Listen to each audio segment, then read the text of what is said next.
now, more strikes on ISIL positions in Syria and Iraq. So the question are, what are the potential downsides of these, if any, and how or does this action eventually lead to peace? Then the captain bids the Bronx farewell. Derek Jeter preparing to play his final home game as a Yankee. We'll get a live report, and I'll share my thoughts on the future Hall of Famer. And later, Astorino and Cuomo trading allegations and accusations. We will debate who's going lower in this race to the gubernatorial bottom.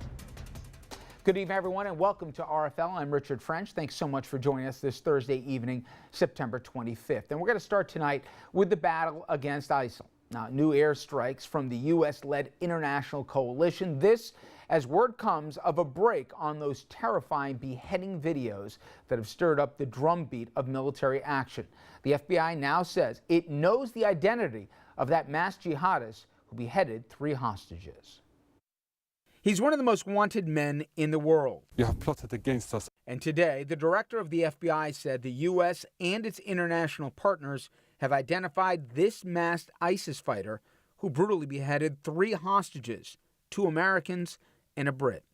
But the FBI declined to publicly release the militant's name.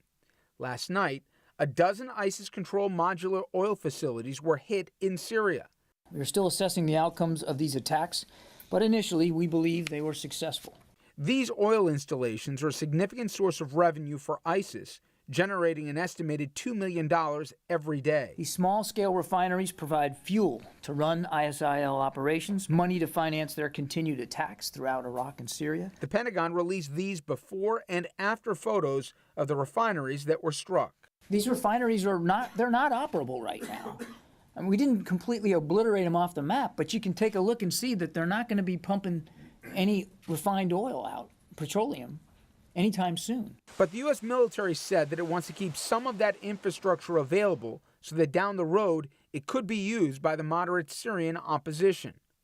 While the attention has focused on the airstrikes in Syria, the aerial assault continues in Iraq as well. Today, nearly a dozen by fighter and bomber aircraft. ISIS Humvees and a tank were destroyed, and a command post west of Baghdad was targeted as well.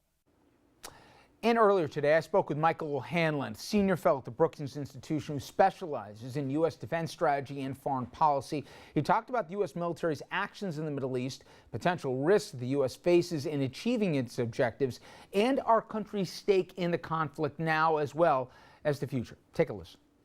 What a difference a year makes.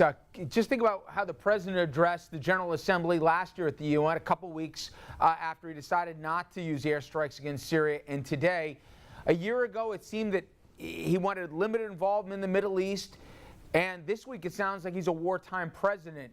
Really, the whole landscape has changed, hasn't it? It has, although let's not forget that a year ago when the president spoke, we had 40,000 or more U.S. troops in Afghanistan. Now, admittedly, that's not quite the Middle East proper, but in the general region. And today we've got closer to 30,000, and the number's coming down. And therefore, when you add that number from Iraq and Syria to the number in Afghanistan, it's not a radical shift from one year to the next. And yes, we have a new front in the campaign. That's certainly true, and that's very troubling. And your general point's well taken. There has been a shift. But I also think when we see big changes, we have to remember to have a little more context and perspective. And the United States has been fairly committed to Persian Gulf and broader Middle Eastern stability in a very active way under this presidency, even before this year. You know, a week ago, you wrote a piece that Obama's ISIS plan will be risky, and I think for a lot of the public, they say, well, if it's relegated to airstrikes here, where is the risk? Explain where this thing may not go according to script.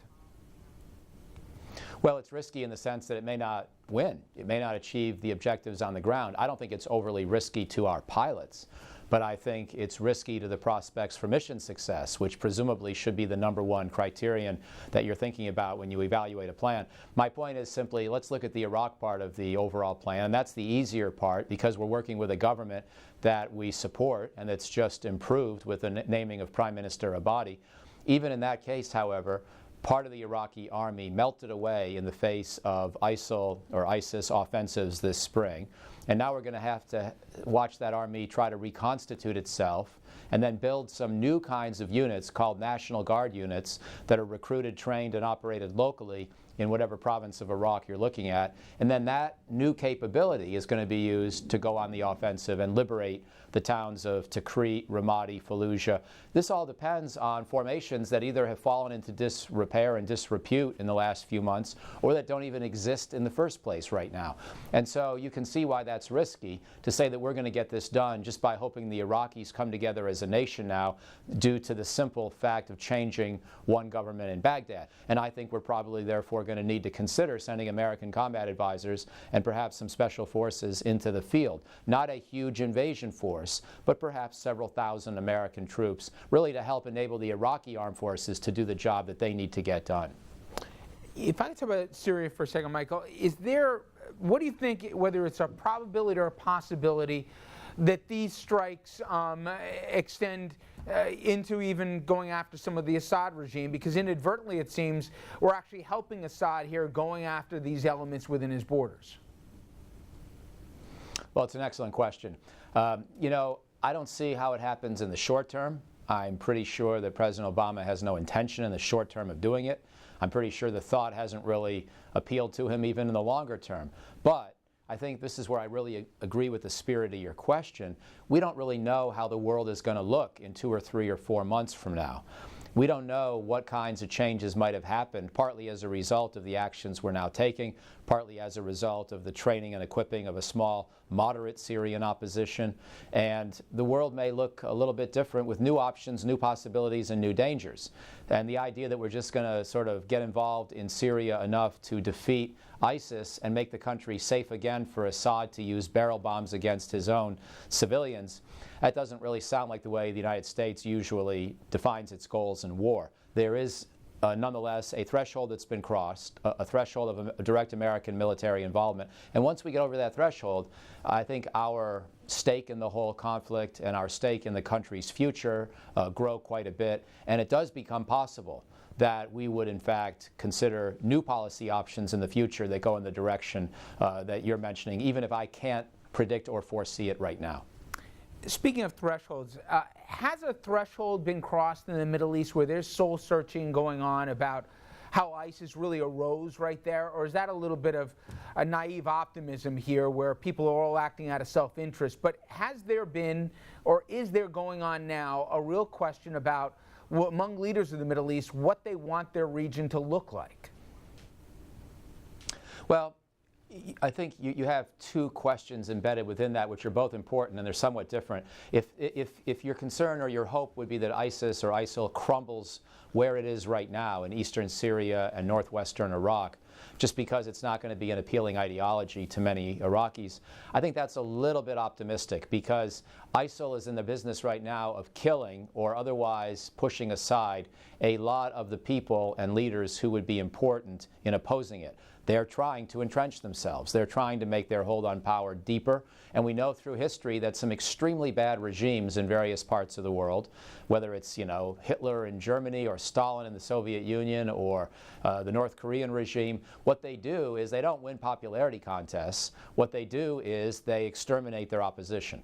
And the longer you give them to do that, the harder it could be for an opposition to really form.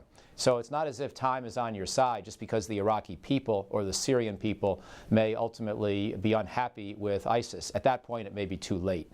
So I think that's part of why we've got to be involved in trying to help, and help more quickly rather than slowly. The regional challenges, in some sense, I think the regional challenges are getting a little easier, because people are recognizing the severity of the ISIL threat. And so you're seeing a much greater degree of cooperation with the Sunni Arab nations and the United States. These Sunni Arab countries that have been at each other's throats in Libya and Egypt and elsewhere are now, at least for the moment, working together. They recognize they can't just fund any and all extremist insurgent groups in Syria and have that be a safe policy option just because they happen to be Sunni. That's not inoculation enough. It's not protection enough for these Sunni monarchies. And so I think you're going to see a shift of the Sunni states working more with the United States and the Iraqi government, I hope, and even the Syrian moderate opposition. And as the President said, this is a fight that people should expect will not be in the months but in the years. Michael, I appreciate a few minutes as always. Thank you. Thank you very much. All right, big switch of gears here. When we come back, a bittersweet night coming up at Yankee Stadium, and the final time the home fans will see and hear this. Now batting for the Yankees, number 2, Derek Jeter. We're going to take you live to the ballpark and share our thoughts on the retiring Derek Jeter next.